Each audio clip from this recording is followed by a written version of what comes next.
Olá, bem-vindo, bem-vinda. Essa é a nossa aula 46 de estudo do Espiritismo, nível básico. Nessas aulas a gente lê o Livro dos Espíritos, esse que está aqui do lado, que foi o primeiro livro que Allan Kardec compilou e nos entregou junto com a doutrina espírita, onde ele montou várias perguntas e os espíritos deram as respostas para as perguntas de Kardec. A gente também sempre faz a leitura do Sinal Verde. Esse livrinho verde que aparece aqui do lado é normalmente uma página só, é uma leitura rápida, mas com muito conteúdo e que ajuda na nossa reforma íntima. A reforma íntima é um passo a mais para a nossa elevação. Junto com todo o estudo da doutrina espírita, mais os passos da reforma íntima, ensinados pelo espírito André Luiz, psicografado pelo Chico, a gente faz um passozinho a mais, toda aula lê uma página do Sinal Verde. Bom, bora lá então. Hoje a gente vai ler uma página do Sinal Verde chamada Hóspedes. Depois a gente vai para o estudo do Livro dos Espíritos, da Emancipação da Alma, no capítulo 8, segunda parte. Sinal Verde. Hóspedes. Convite é responsabilidade para quem o formula. O hóspede receberá o tratamento que se dispensa à família. Nenhum amigo, por mais íntimo, tornará a liberdade de chegar à residência dos anfitriões a fim de hospedar-se com eles, sem aviso. Se a pessoa não é convidada a hospedar-se com esse ou aquele companheiro e precisa valer-se da moradia deles para certos fins, mesmo a curto prazo, não deve fazer isso sem consulta prévia. Se alguém procura saber de alguém quanto à possibilidade de hospedagem e não recebe resposta, poderá corretamente buscando um hotel, de vez que o amigo, consultado, talvez tenha dificuldades em casa, que de pronto não possa resolver. Um hóspede, para ser educado, não entra nos desacordos da família ou do grupo que o acolhe. Em casa alheia, necessitamos, naturalmente, respeitar os horários e hábitos dos anfitriões, evitando interferir em assuntos de cozinha e arranjos domésticos, embora seja obrigação trazer o quarto de dormir tão organizado e tão limpo quanto possível. Grande mostra de educação, acatar os pontos de vista das pessoas amigas na residência delas. Na moradia dos outros, é imperioso ocupar banheiros pelo mínimo tempo, para que não se estrague a vida de quem nos oferece acolhimento. Fugir de apontamentos e relatos inconvenientes à mesa, principalmente na hora das refeições. O hóspede não se intrometerá em conversações caseiras que não lhe digam respeito.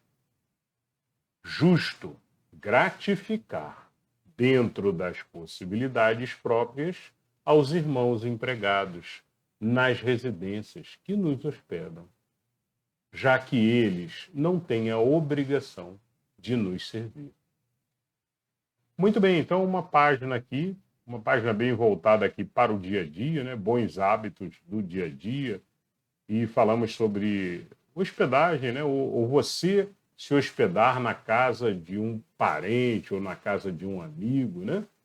E André Luiz cita aqui bons hábitos aqui. Bom, o que eu acrescentaria aqui no que o André Luiz colocou e o que eu tiraria também de pontos chaves aqui seria justamente a gente aproveitar talvez essa oportunidade para compartilhar, para conversar, levar aprendizado e receber aprendizado também. Estar pronto sempre para ouvir, mais do que falar constantemente. E outro ponto que André Luiz comenta em várias vezes aqui é evitar atrapalhar de alguma forma a rotina da casa. Então, manter os horários da família, respeitar os horários da família, tanto em refeições quanto em banheiro, né? Não tomar banhos demoradamente exagerados, lembrando sempre que não estamos na nossa casa.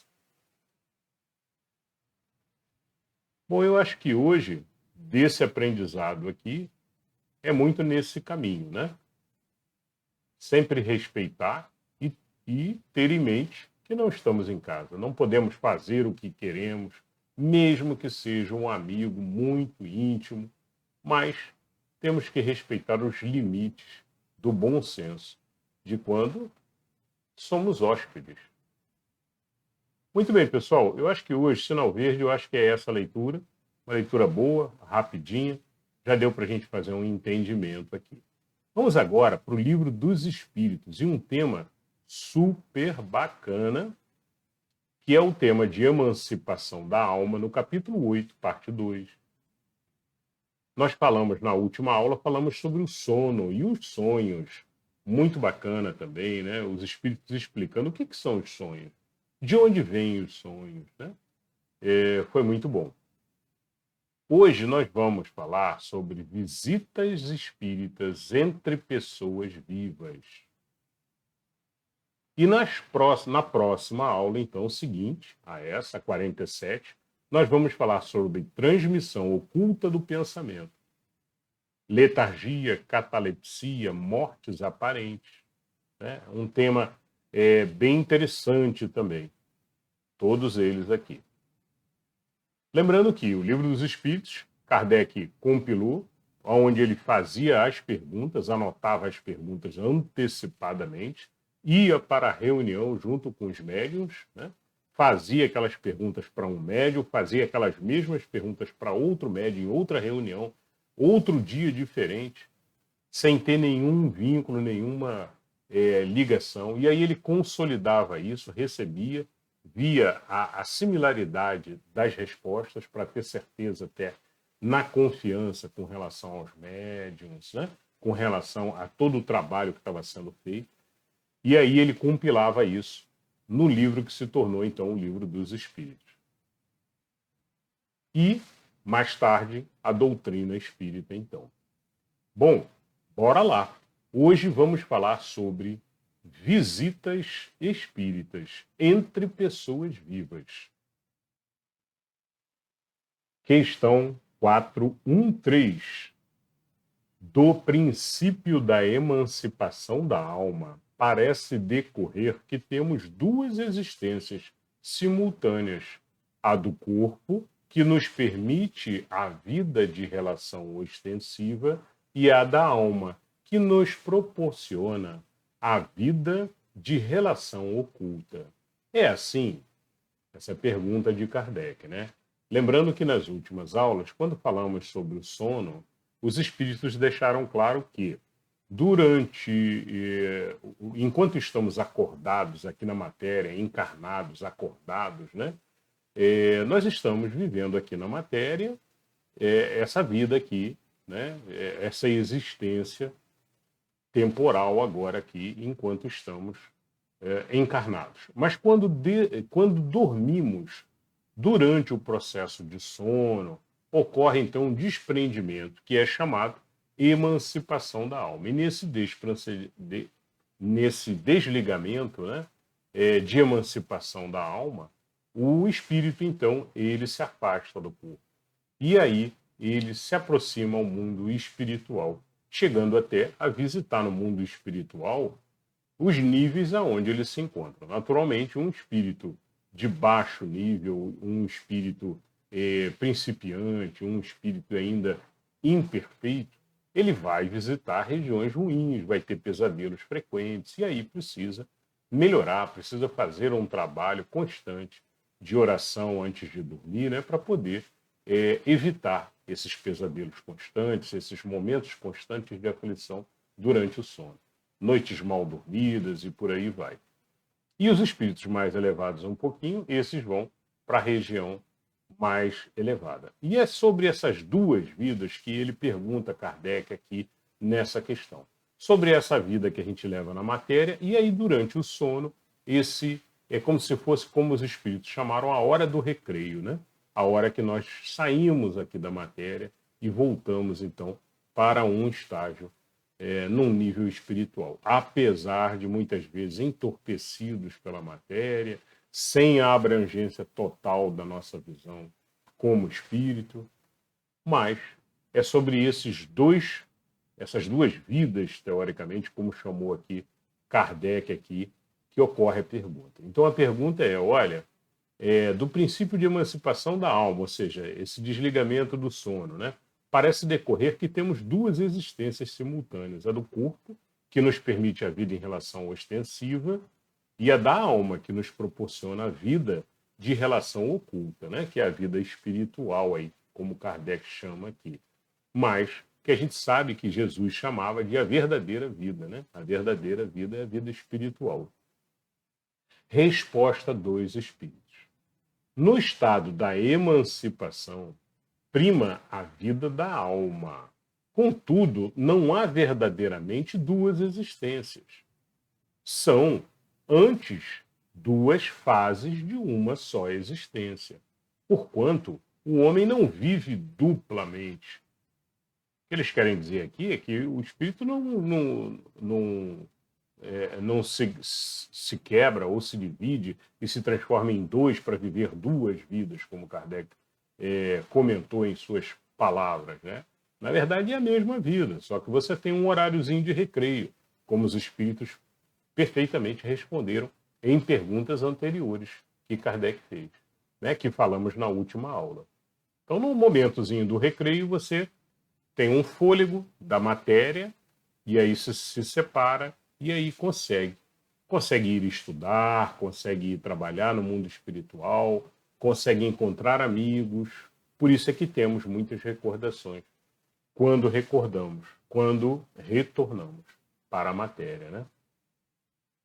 Bom, mas não são duas vidas. 414.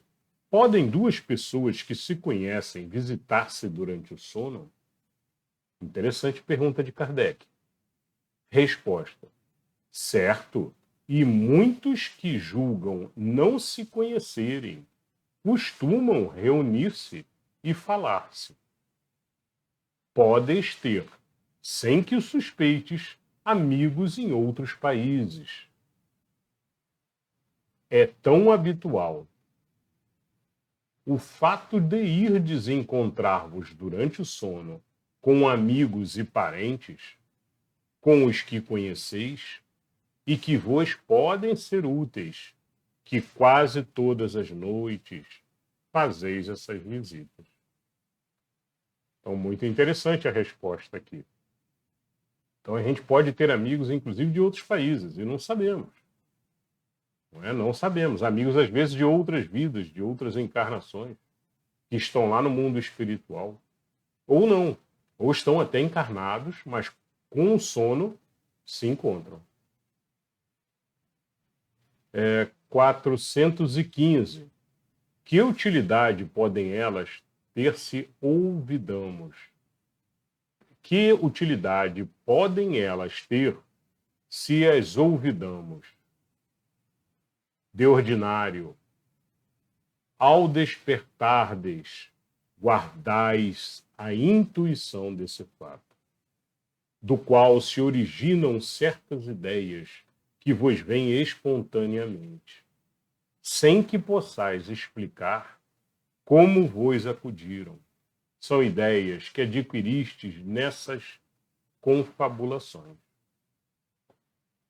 Então, perfeito. Aí Kardec pergunta aqui, olha, mas para que serve esses encontros, essas ideias todas, se a gente, quando volta aqui, a gente esquece, né? Para que serve? E aí os espíritos estão comentando aqui, não só com relação a esse encontro, já falamos isso anteriormente em outras aulas também, né? Mas não só com relação a esses encontros, A nossa inteligência, a nossa consciência é muito mais ampla do que nós temos aqui durante a nossa vida. Durante a nossa vida, nós estamos com a coberta aqui, né, com um manto aqui cobrindo da existência, da matéria. E aí somem todas as recordações de vidas passadas. Muitos aprendizados, conhecimentos ficam ofuscados.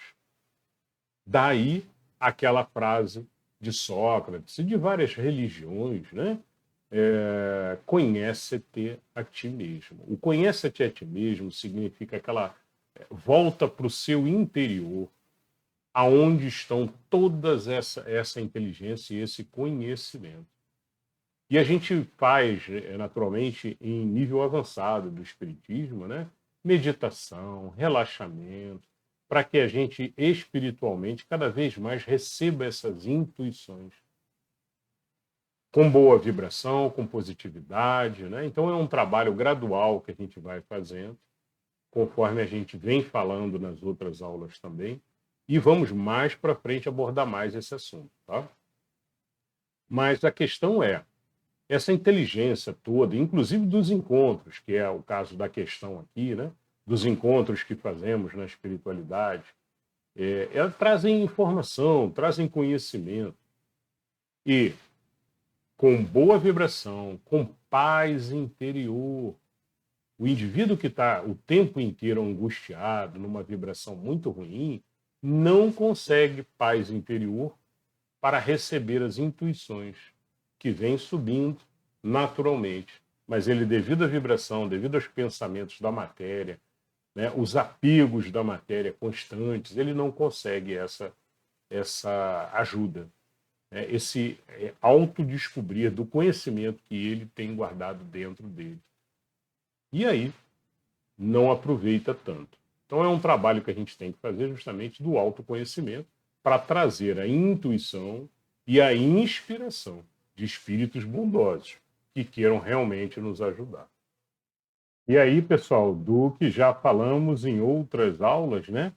Só lembrando, intuição é aquilo que vem de dentro, vem dessa inteligência que temos guardadas de várias encarnações acumulada, né? Que a gente vai gradativamente guardando essa inteligência que fica ofuscada na matéria, mas que de vez em quando vem aquela intuição, aquele pensamento, né? Pode ser, como os espíritos dizem, de alguma reunião que a gente teve na espiritualidade recentemente, em alguma noite de sono, pode ser, mas pode ser também de outras encarnações que tivemos e temos isso guardado como aprendizado, como sabedoria dentro de nós. Essas intuições que nos dão muitas vezes a direção. Às vezes até sem sabermos porquê, mas temos certeza que aquilo é nessa direção que tem que ir. Né? Alguma coisa diz para a gente, justamente, de que a gente está se baseando. Né? Muitas vezes, na maioria das vezes, é essa intuição guardada, essa sabedoria que temos lá no fundinho, guardados no fundo da gente, que nos direciona.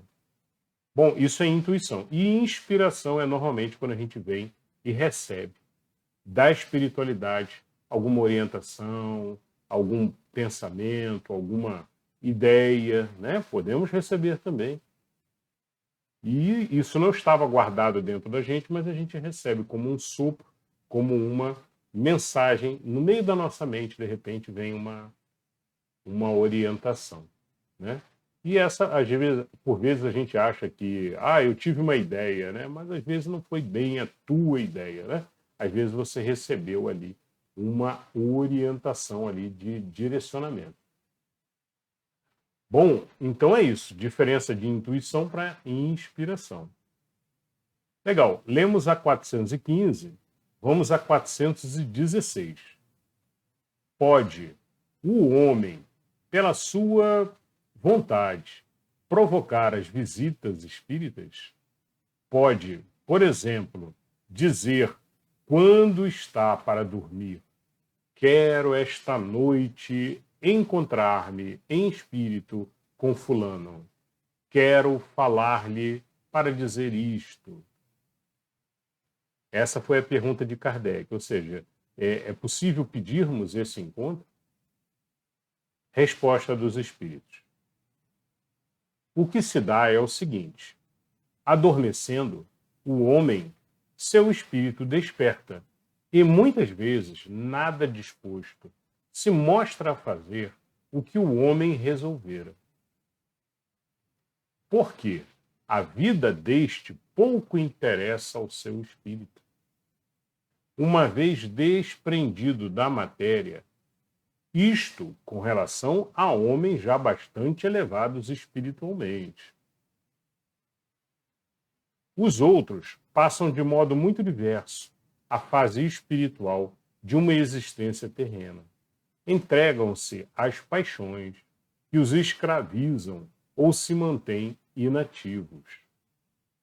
Pode, pois, suceder, tais sejam os motivos que a isso o conduzem, que o espírito vá visitar aqueles com quem deseja encontrar-se. Mas não constitui razão para que semelhante coisa se verifique. O simples fato de ele o querer quando o desperta. Então, segundo os espíritos, ele pode querer, ele pode mentalizar, né? Mas isso não significa que vai acontecer. Então, isso daí...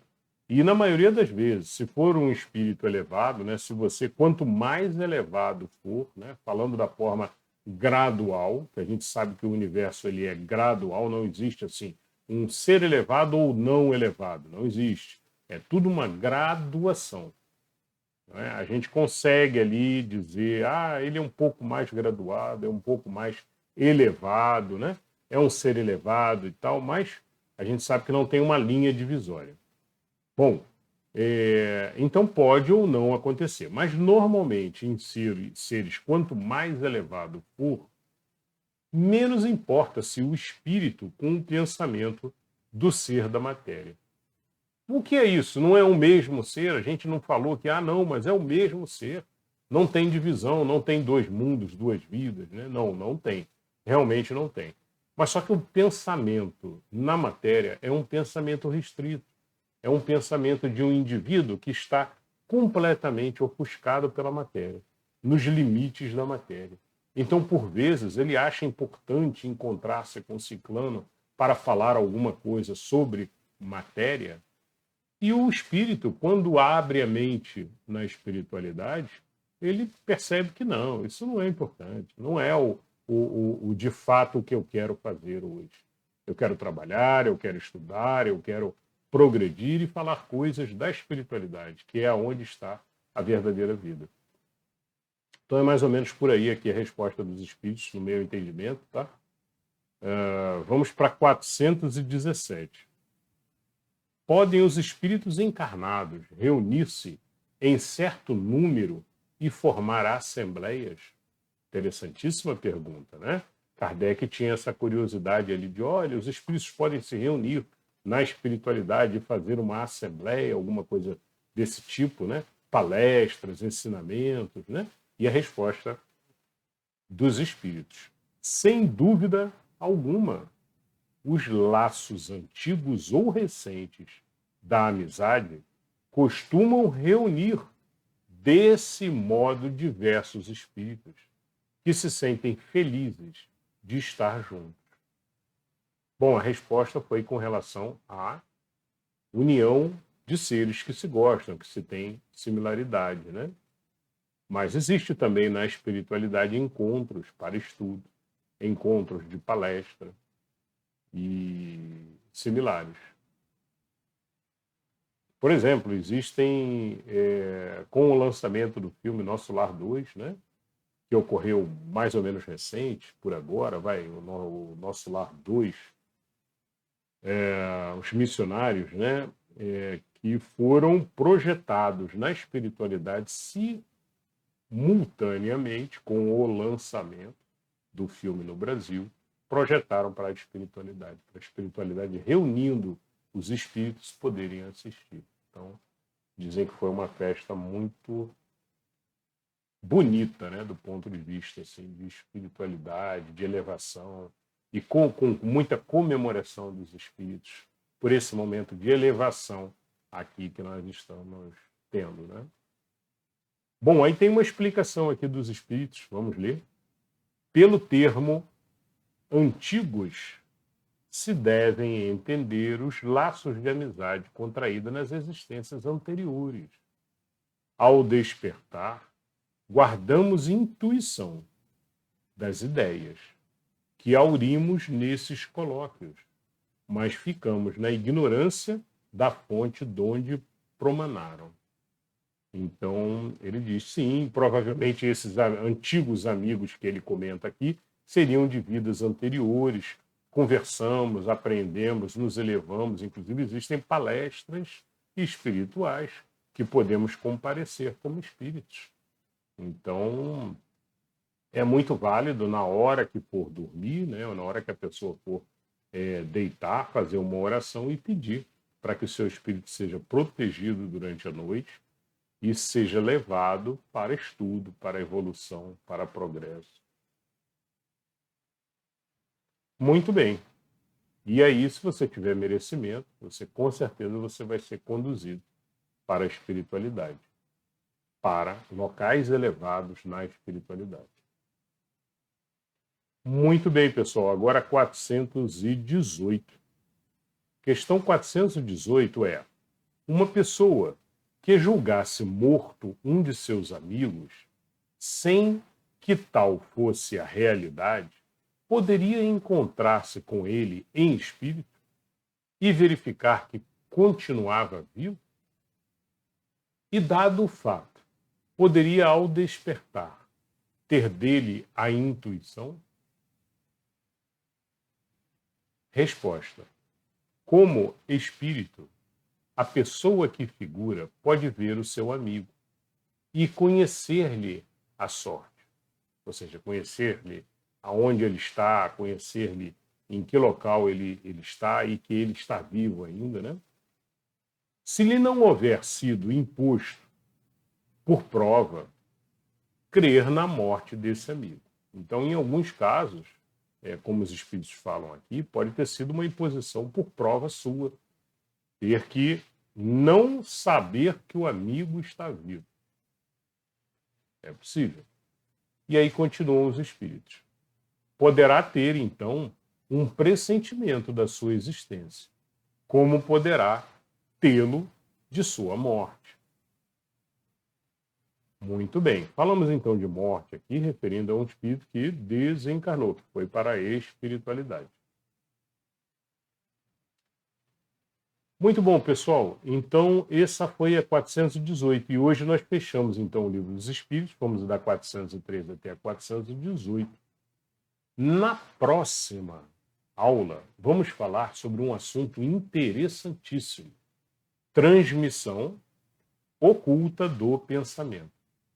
Comunicação através do pensamento. Então, não percam a próxima aula. Vamos começar esse assunto. Bom, e agora, para finalizar, vamos falar um pouquinho sobre conceitos fundamentais do Espiritismo. E hoje o tema aqui é o 23 aqui, sobre dizer não à competitividade e dizer sim à colaboração e criação. Esse é um tema importantíssimo, porque a gente vive num mundo de competição.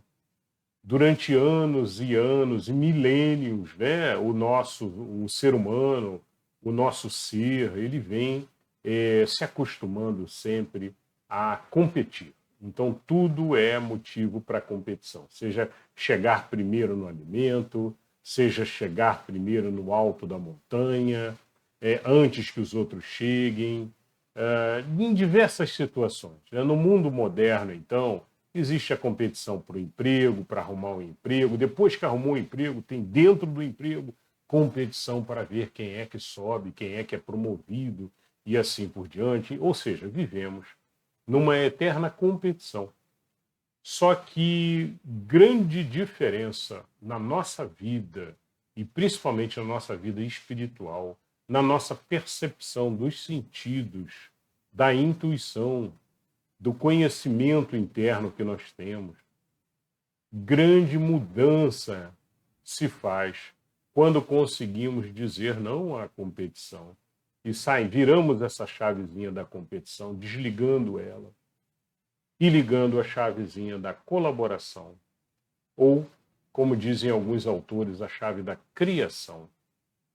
Então é um momento em que a gente diz assim, não, eu não estou competindo, tem lugar para todo mundo. Ah, mas olha, abriu um restaurante ali, competidor meu, do outro lado da rua. Eu tenho um restaurante, abri um outro do outro lado da rua.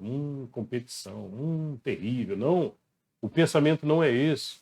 O pensamento tem que ser, que bom, vai atrair mais gente, vamos montar um polo de restaurantes, vai ter gente vindo de outros locais para comerem aqui. Né? Vou até lá para parabenizá-lo e dar as boas-vindas. Então, percebem a diferença do pensamento de competição para o pensamento de criação ou de colaboração. Sempre que a gente trabalha com a colaboração, a gente gera positividade e o universo aumenta o retorno para nós. Quem está trabalhando em competição está trabalhando com escassez, com a falta, com pouco recurso. Normalmente é aquele ser que pensa assim, nossa, se eu ganhar, o outro não ganha. Se o outro ganhar, eu não ganho. É a escassez, é o pensamento de escassez. Precisamos, então, para vencer a competitividade, inicialmente, retirar da nossa mente o pensamento de escassez. Quando a gente tira o pensamento de escassez, abre um leque, né, que é o leque da colaboração e da criação. Nos ambientes de trabalho, por exemplo, quem é que normalmente é promovido? Será que é aquele que responde mais rápido as perguntas, que faz o trabalho mais rápido, né? Que de repente dá um resultado mais veloz e até mais bem feito, mais caprichado, né? Ou será que é aquele outro que faz o que tem que fazer e depois ajuda os companheiros? Quem vai ser promovido é o que ajuda, porque ele vai para um cargo de liderança. Ele mostra para a empresa e para o universo, né? Sempre que a gente fala para o universo, para a espiritualidade, para Deus, né? Que ele está pronto para subir de andar, sair do nível de competição e subir para o nível de colaboração criativa. E aí ele é reconhecido como uma pessoa que quer fazer acontecer e quer ajudar que todos façam também. É a visão que a empresa quer. E aí promovem ele cada vez mais, de coordenador para gerente, de gerente para diretoria, né? Sempre com a visão da pessoa que ajuda todos os outros, mostra a direção, colabora, não critica, porque a crítica está voltada à competitividade. É normalmente quem critica quer jogar para baixo, quer depreciar, e quem está trabalhando com a colaboração dá sugestões de forma delicada, mas sempre parabeniza, elogia, felicita. Assim trabalha a pessoa com colaboração. E acredita, a lei do retorno, ela traz muita coisa boa. Além de que a sua positividade, como você está gerando colaboração, todos os outros olham para você com carinho, com amor, com compaixão.